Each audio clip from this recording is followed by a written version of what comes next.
Chapter 26. About noon the next day, the boys arrived at the dead tree. They had come for their tools. Tom was impatient to go to the haunted house. Huck was measurably so also, but suddenly said, "Looky here, Tom, do you know what day it is?" Tom mentally ran over the days of the week, and then quickly lifted his eyes with a startled look in them. "My, I never once thought of it, Huck." "Well, I didn't neither. But all at once it popped into me that it was Friday. Blame it, a body can't be too careful, Huck. We might have got into an awful scrape tackling such a thing on a Friday." "Might? Better we say would. There's some lucky days, maybe, but Friday ain't. Any fool knows that. I don't reckon you was the first that found it out, Huck." "Well, I never said I was, did I? And Friday ain't all neither. I had a rotten bad dream last night, dreamt about rats." "No. Sure sign of trouble. Did they fight?" "No." "Well, that's good, Huck. When they don't fight, it's only a sign that there's trouble around, you know. All we got to do is look mighty sharp and keep out of it. We'll drop this thing for today and play. Do you know Robin Hood, Huck?" "No. Who's Robin Hood?" "Why, he was one of the greatest men that ever was in England. And the best, he was a robber. Cracky. I wished I was. Who did he rob?" "Only sheriffs and bishops and rich people and kings and such like. But he never bothered the poor. He loved 'em. He always divided up with them perfectly square." "Well, he must have been a brick. I bet you he was, Huck. Oh, he was the noblest man that ever was. They ain't any such men now, I can tell you. He could lick any man in England with one hand tied behind him, and he could take his yew bow and plug a 10-cent piece every time 1.5 miles. "What's a yew bow?" "I don't know. It's some kind of bow, of course. And if he hit that dime only on the edge, he would set down and cry and curse. But we'll play Robin Hood. It's nobby fun. I'll learn you." "I'm agreed."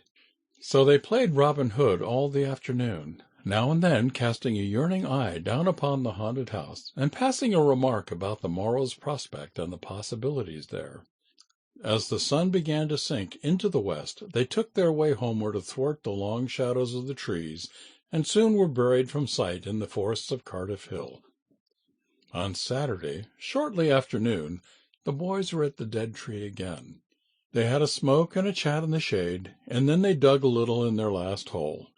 Not with great hope, but merely because Tom said there were so many cases where people had given up a treasure after getting down within 6 inches of it, and then somebody else had come along and turned it up with a single thrust of a shovel. The thing failed this time, however, so the boys shouldered their tools and went away feeling they had not trifled with fortune, but had fulfilled all the requirements that belonged to the business of treasure hunting. When they reached the haunted house, there was something so weird and grisly about the dead silence that reigned there under the baking sun, and something so depressing about the loneliness and desolation of the place, that they were afraid, for a moment, to venture in. Then they crept to the door and took a trembling peep. They saw a weed-grown, floorless room, unplastered, an ancient fireplace, vacant windows, a ruinous staircase, and here, there, everywhere hung ragged and abandoned cobwebs. They presently entered softly with the quickened pulses, talking in whispers, ears alert to catch the slightest sound, and muscles tense and ready for instant retreat. In a little while familiarity modified their fears, and they gave the place a critical and interested examination, rather admiring their own boldness, and wondering at it too. Next they wanted to look upstairs. This was something like cutting off retreat, but they got to daring each other, and of course there could be but one result. They threw their tools into a corner and made the ascent. Up there were the same signs of decay. In one corner they found a closet that promised mystery, but the promise was a fraud. There was nothing in it. Their courage was up now and well in hand. They were about to go down and begin work when— "Shh!" said Tom. "What is it?" whispered Huck, blanching with fright. "Shh! There! Hear it?" "Yes. Oh, my! Let's run! Keep still. Don't you budge. They're coming right toward the door." The boys stretched themselves upon the floor with their eyes to knotholes in the planking, and lay waiting in a misery of fear. "They've stopped. No, coming. Here they are. Don't whisper another word, Huck. My goodness, I wish I was out of this. 2 men entered. Each boy said to himself, "There's the old deaf and dumb Spaniard that's been about town once or twice lately. Never saw T'other man before." T'other was a ragged, unkempt creature with nothing very pleasant in his face. The Spaniard was wrapped in a serape. He had bushy white whiskers, long white hair flowed from under his sombrero, and he wore green goggles. When they came in, T'other was talking in a low voice. They sat down on the ground facing the door, with their backs to the wall, and the speaker continued his remarks. His manner became less guarded, and his words more distinct as he proceeded. "No," he said, "I've thought it all over, and I don't like it. It's dangerous." "Dangerous," grunted the deaf and dumb Spaniard, to the vast surprise of the boys. "Milksop!" This voice made the boys gasp and quake. It was Injun Joe's. There was silence for some time. Then Joe said, "What's any more dangerous than that job up yonder? But nothing's come of it." "That's different. Away up the river so, and not another house about. 'Twon't ever be known that we tried anyway, long as we didn't succeed." "Well, what's more dangerous than coming here in the daytime? Anybody would suspicion us that saw us." "I know that, but there weren't any other place as handy after that fool of a job. I want to quit this shanty. Only it weren't any use trying to stir out of here, with those infernal boys playing over there on the hill right in full view." Those infernal boys quaked again under the inspiration of this remark, and thought how lucky it was that they had remembered it was Friday and concluded to wait a day. They wished in their hearts that they had waited a year. The 2 men got out some food and made a luncheon. After a long and thoughtful silence, Injun Joe said, "Look here, lad, you go back up the river where you belong. Wait there till you hear from me. I'll take the chances on dropping into town just once more for a look. We'll do that dangerous job after I've spied around a little and think things look well for it. Then for Texas. We'll leg it together." This was satisfactory. Both men presently fell to yawning, and Injun Joe said, "I'm dead for sleep. It's your turn to watch." He curled down in the weeds and soon began to snore. His comrade stirred him once or twice, and he became quiet. Presently the watcher began to nod. His head drooped lower and lower. Both men began to snore now. The boys drew a long, grateful breath. Tom whispered, "Now's our chance. Come." Huck said, "I can't. I'd die if they was to wake." Tom urged. Huck held back. At last Tom rose slowly and softly and started alone. But the first step he made wrung such a hideous creak from the crazy floor that he sank down almost dead with fright. He never made a second attempt.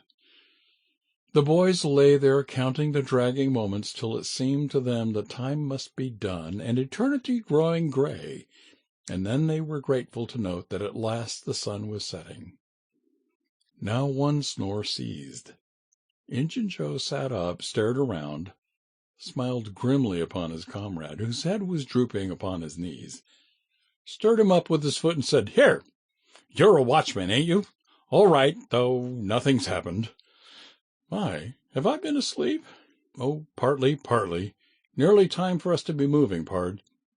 What'll we do with that little swag we've got left?" "I don't know. Leave it here as we've always done, I reckon. No use to take it away till we start south. 650 in silver's something to carry. Well, all right. It won't matter to come here once more. No, but I'd say come in the night as we used to do. It's better." "Yes, but look here, it may be a good while before I get the right chance at that job. Accidents might happen. 'Tain't in such a very good place. We'll just regularly bury it, and bury it deep." "Good idea," said the comrade, who walked across the room, knelt down, raised one of the rearward hearthstones, and took out a bag that jingled pleasantly. He subtracted from it $20 or $30 for himself, and as much for Injun Joe, and passed the bag to the latter, who was on his knees in the corner now, digging with his bowie knife. The boys forgot all their fears, all their miseries in an instant. With gloating eyes they watched every movement. Luck! The splendor of it was beyond all imagination. $600 with money enough to make half a dozen boys rich. Here was treasure hunting under the happiest auspices. There would not be any bothersome uncertainty as to where to dig. They nudged each other every moment, eloquent nudges and easily understood, for they simply meant, "Oh, but ain't you glad now we're here?" Joe's knife struck upon something. "Hello," he said. "What is it?" said his comrade. "Half-rotten plank. No, it's a box, I believe. Here, bear a hand and we'll see what it's here for." "Never mind, I've broke a hole." He reached his hand in and drew it out.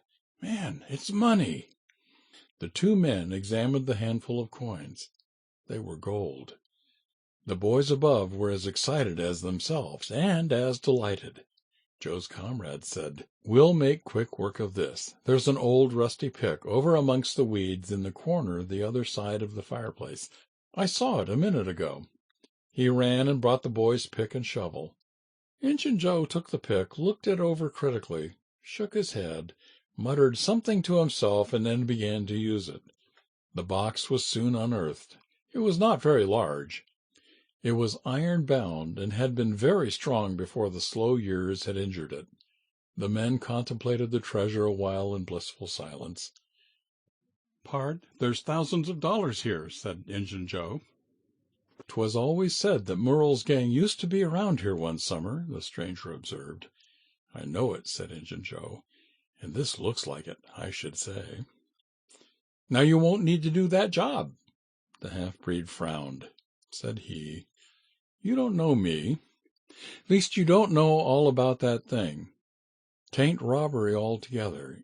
It's revenge." And a wicked light flamed in his eyes. "I'll need your help in it. When it's finished, then Texas. Go home to your Nance and your kids, and stand by till you hear from me." "Well, if you say so. What'll we do with this? Bury it again?" "Yes, ravishing delight overhead. No, by the great Sachem, no. Profound distress overhead. I'd nearly forgot. That pick had fresh earth on it." The boys were sick with terror in a moment. "What business has a pick and a shovel here? What business with fresh earth on them? Who brought them here? And where are they gone? Have you heard anybody? Seen anybody? What? Bury it again and leave them to come and see the ground disturbed? Not exactly, not exactly. We'll take it to my den." "Why, of course. Might have thought of that before. You mean number 1? "No, number 2, under the cross. The other place is bad, too common." "All right, it's nearly dark enough to start." Injun Joe got up and went about from window to window, cautiously peeping out. Presently he said, "Who could have brought these tools here? Do you reckon they can be upstairs?" The boys' breath forsook them. Injun Joe put his hand on his knife and halted a moment, undecided, and then turned toward the stairway. The boys thought of the closet, but their strength was gone. The steps came creaking up the stairs. The intolerable distress of the situation woke the stricken resolution of the lads. They were about to spring for the closet when there was a crash of rotten timbers, and Injun Joe landed on the ground amid the debris of the ruined stairway. He gathered himself up, cursing, and his comrade said, "Now what's the use of all of that? If it's anybody and they're up there, let them stay there. Who cares? If they want to jump down now and get into trouble, who objects? It will be dark in 15 minutes, and then let them follow us if they want to. I'm willing. In my opinion, whoever hove these things in here caught a sight of us and took us for ghosts or devils or something. I'll bet they're running yet." Joe grumbled a while, then he agreed with his friend that what daylight was left ought to be economized in getting things ready for leaving.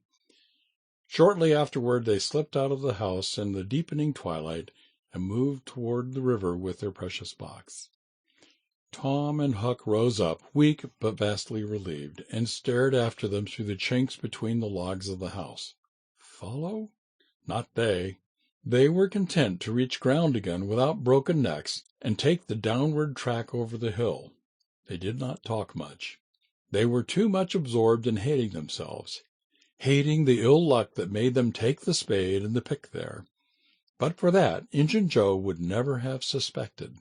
He would have hidden the silver with the gold to wait there till his revenge was satisfied. Then he would have had the misfortune to find the money turn up missing. Bitter, bitter luck that the tools were ever brought there. They resolved to keep a lookout for that Spaniard when he should come to town, spying out for chances to do his revengeful job, and follow him to number 2, wherever that might be. Then a ghastly thought occurred to Tom. Revenge? What if he means us, Huck? Oh, don't, said Huck, nearly fainting. They talked it all over, and as they entered town they agreed to believe that he might possibly mean somebody else. At least that he might at least mean nobody but Tom, since only Tom had testified. Very, very small comfort it was to Tom to be alone in danger. Company would be a palpable improvement, he thought.